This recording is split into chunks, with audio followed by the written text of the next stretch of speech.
For centuries, in peace and in war, in prosperity and in adversity, Americans have paused at this time of year to gather with loved ones and give thanks for life's blessings. This week, we carry on this distinctly American tradition.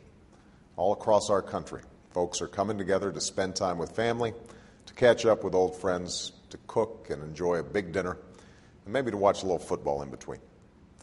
As always, we give thanks for the kindness of loved ones, for the joys of the previous year, and for the pride we feel in our communities and country. We keep in our thoughts and prayers the many families marking this Thanksgiving with an empty seat, saved for a son or daughter, a husband or a wife stationed in harm's way.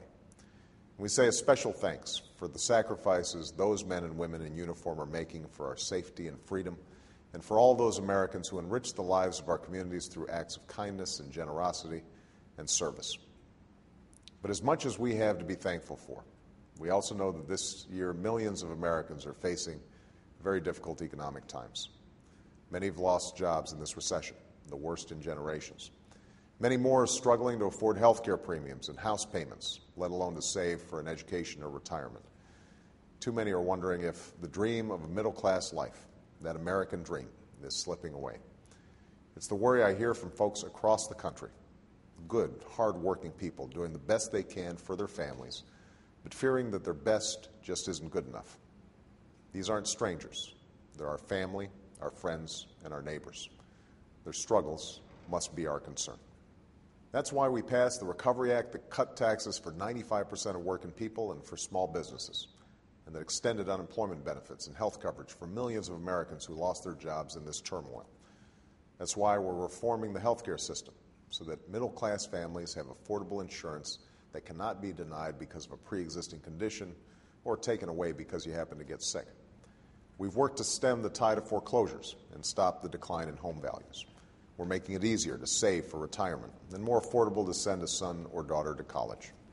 The investments we've made and the tough steps we've taken have helped to break the back of the recession, and now our economy is finally growing again. But as I said when I took office, job recovery from this crisis will not come easily or quickly. Though the job losses we were experiencing earlier this year have slowed dramatically, we're still not creating enough new jobs each month to make up for the ones we're losing. And no matter what the economists say, for families and communities across this country, this recession will not end until we completely turn that tide. So we've made progress, but we can't rest.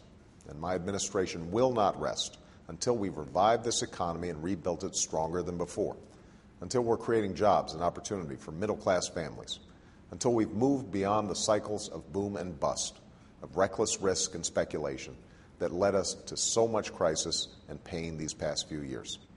Next week, I'll be meeting with owners of large and small businesses, labor leaders, and non-for-profit leaders from across the country to talk about the additional steps we can take to help spur job creation.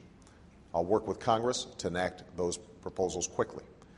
And it's my fervent hope and my heartfelt expectation that next Thanksgiving we will be able to celebrate the fact that many of those who've lost their jobs are back at work, and that as a nation we will have come through these difficult storms stronger, wiser, and grateful to have reached a brighter day. Thank you.